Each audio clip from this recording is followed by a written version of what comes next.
Segundo objetivo. Queremos que la información fluya. Pónganse en el escenario de un juez. ¿Un juicio qué es? La sucesión de relatos parciales, no necesariamente inequívocos. Hay muchas contradicciones entre unos y otros. En ocasiones más ordenados, en ocasiones menos ordenados, unos más creíbles, otros menos creíbles.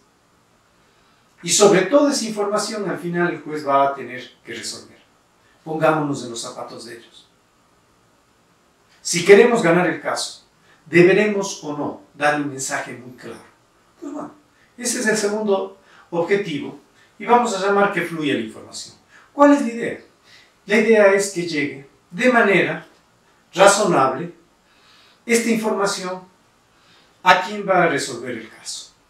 Para eso, a su vez, podemos poner tres submetas. Número 1, orden. La información tiene que ser ordenada. Normalmente, un buen orden es aquel que sigue un orden cronológico. ¿Por qué? Porque los testigos generalmente nos vienen a contar un suceso. ¿Y cómo se cuenta un suceso? Pues normalmente en orden cronológico. Las novelas normalmente son o no en orden cronológico. Las películas son o no en orden cronológico. ¿Por qué? Porque las personas vivimos en orden cronológico. Estamos atrapados en el tiempo. Si tú me cuentas cómo sucedieron esos hechos en un orden como ese, es o no más fácil que yo lo entienda. Por eso es que es un orden normalmente interesante. Hay un segundo orden que, por ejemplo, es el orden temático. Un perito no necesita, por ejemplo, narrarnos paso a paso todo lo que hizo, pero sí ir tocando cada una de las experticias que realizó en este caso. Ok. Segunda submeta dentro del objetivo que fluya la información.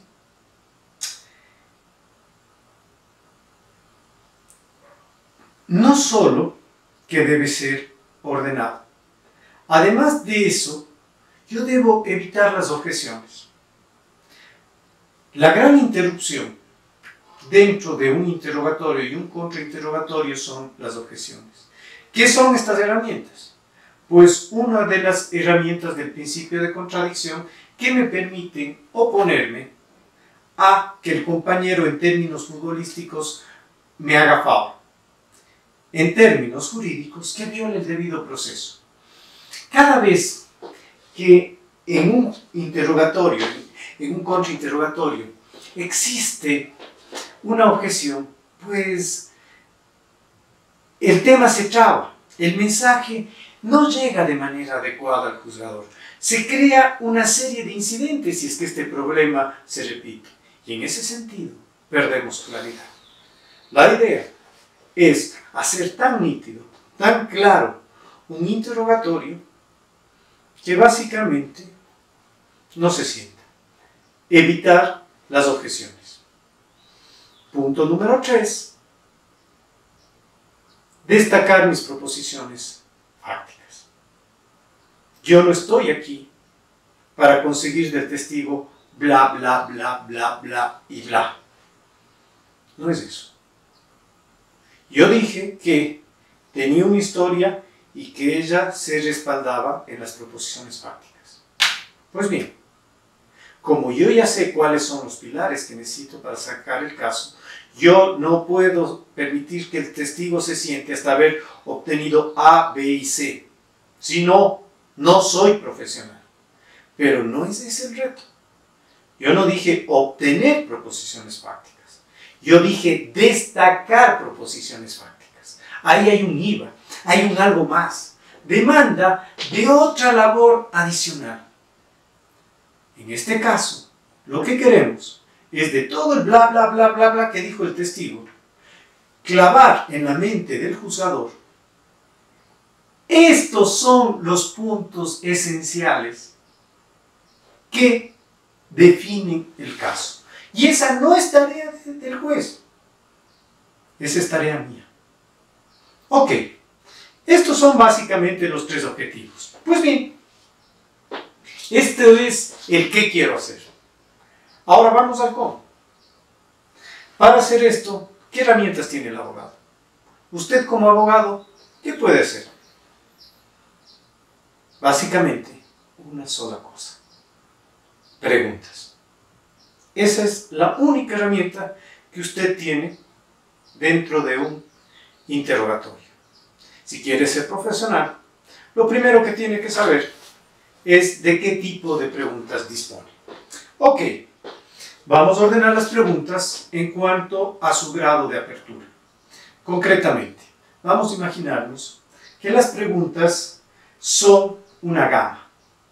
En el un extremo están las preguntas abiertas y en el otro extremo las preguntas sugestivas. Ojo, no dije cerradas, sugestivas. Pues bien, ¿por qué se caracterizan cada una de ellas? Comencemos con las primeras. Preguntas abiertas. ¿Qué es una pregunta abierta? Básicamente, es aquella en la que el tema lo pone el abogado, más el qué contesta y cómo contesta lo hace el testigo. Por ejemplo, si yo pregunto, ¿qué pasó el día de ayer a las 4 de la tarde? Resulta que el testigo tiene que responderme el tema que yo le he dado. Más sobre qué responde y cómo lo hace, tiene plena libertad. Puede hablarme, por ejemplo, del clima. Había una lluvia torrencial. Puede hablarme de lo que él hacía. Yo estaba en un cajero del Banco del Pichincha.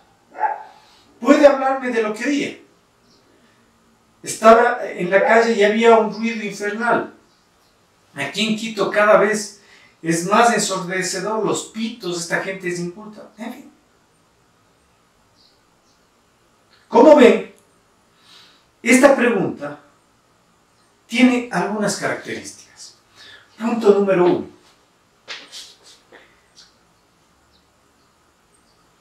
Tú pierdes en control. ¿Por qué? Porque como acabamos de decir, el testigo es quien decide qué y cómo contar. En ese sentido, yo no puedo dirigirlo. Es él el que tiene el control. Punto número 2. Tú ganas en credibilidad. ¿Por qué ganas en credibilidad? Hay una máxima dentro del litigio oral que es fundamental. Demostrar es mejor que afirmar. Demostrar es mejor que afirmar. ¿A qué hago referencia? Si tú quieres que yo le crea a tu testigo, demuéstrame que es digno de confianza. Si veo que a cada momento tienes que irlo manejando con control remoto, como si este fuese un juego de video, ¿crees que yo voy a sentir credibilidad ante este testigo? Ahora, si yo le hago una pregunta como esa, y el testigo, con sus propias palabras, narra, se luce, está o no demostrando que es digno de credibilidad. Y yo estoy o no demostrando que tengo tal confianza en el testigo que no necesito realmente dirigirlo. Entonces, por eso es que tú ganas en credibilidad. En el otro extremo, las preguntas sugestivas. ¿Cuáles son las preguntas sugestivas? Todas aquellas que introducen información relevante para el caso y no aportada por el testigo. Ahora, dentro de ellas, a su vez, nos interesan las más extremas. Las que se contestan con sí o no. Las que tienen en la propia pregunta su respuesta. ¿Son las 11 de la mañana? Sí, no. ¿Quién dio la información? ¿El testigo o lo dio? Él solo ratifica o niega. Quien da la información es el abogado. Por eso es que estas preguntas son al contrario. Yo gano el control, pero pierdo en credibilidad. Ahora, Hay un tercer grupo de preguntas, las preguntas cerradas. ¿En qué se caracterizan estas preguntas? Por no ser sugestivas, por tanto no son objetables en el interrogatorio, pero tener mucho control. Imaginémonos que el testigo dijo, y en ese momento me despidió. Y yo pregunto, perdón señor testigo, ¿a qué hora sucedió eso? Tengo o no mucho control, pero yo no di la hora. Ok, ahora, de estas herramientas, ¿cuáles me sirven en un interrogatorio? Pues, básicamente, dos de ellas. Las preguntas sugestivas no me sirven, me olvido de ellas. Porque si tengo un buen abogado al frente, cada vez que yo hago una pregunta sugestiva, voy a tener una objeción y me voy a meter en un problema. ¿Qué preguntas tengo en el interrogatorio? Básicamente, de las tres que hemos visto, tengo dos de ellas. Preguntas abiertas y cerradas. Las preguntas sugestivas no puedo realizarlas. Si tengo un buen abogado al frente y realizo una pregunta sugestiva, me va a caer una objeción y voy a dañar mi actuación. Pues bien, ahora, dentro del interrogatorio, ¿para qué me sirven cada una de ellas? Básicamente, si recordamos un poco, una de mis primeras metas, ¿cuáles eran? Que fluya la información. Decíamos que tiene que haber una narración cronológica. ¿Podré obtener una narración con preguntas cerradas? Inténtelo y va a ver que es imposible. ¿Cuáles son las preguntas cerradas? Las que me permiten hablar sobre gamas, horas, colores, etc. Con ese tipo de preguntas yo no puedo conseguir una narración. Pero en cambio, si le digo, cuéntame qué pasó entre eso de las 4 y las 4:10 de la tarde, ¿va a venir o no una narración? Entonces, para eso me sirven las preguntas abiertas.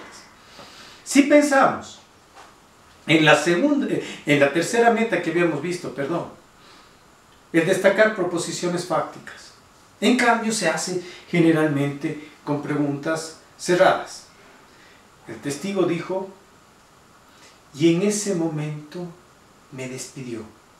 Perdón, señor testigo. ¿A qué hora sucedió eso? A las 5 de la tarde. Por favor, precise qué palabras le dijo. Lárgate. Esta es mi empresa y no quiero volverte a ver. ¿A qué distancia estaba usted cuando oyó eso? A 5 metros de distancia. ¿Qué grado de certeza tiene sobre lo que escuchó? Completamente. Estábamos bastante cerca, no tengo ninguna duda. ¿Vieron cómo, si bien metí una pregunta abierta en medio, las tres preguntas cerradas que hice me permitieron llevar mucho la atención al juzgador? Pues bueno, por eso es que es una herramienta efectiva para este tema. ¿Cuál es el problema? ¿Qué es lo más difícil en el interrogatorio? Acreditar. Porque en ese caso no bastan preguntas abiertas ni cerradas. Se necesita realmente mezclar las dos y ser capaces de tener entereza. Ser capaces de entrar a abordar, tanto con preguntas abiertas como con preguntas cerradas, el por qué debería creerlo y por qué, a pesar de la debilidad, lo que yo digo es lo que pasó. Ahora, este reto es bastante más complicado y la verdad es que los límites de esta intervención pues no me permiten abordar más. En todo caso, nuevamente, mi gratitud hacia ustedes por haberme dado esta oportunidad. Muchas gracias.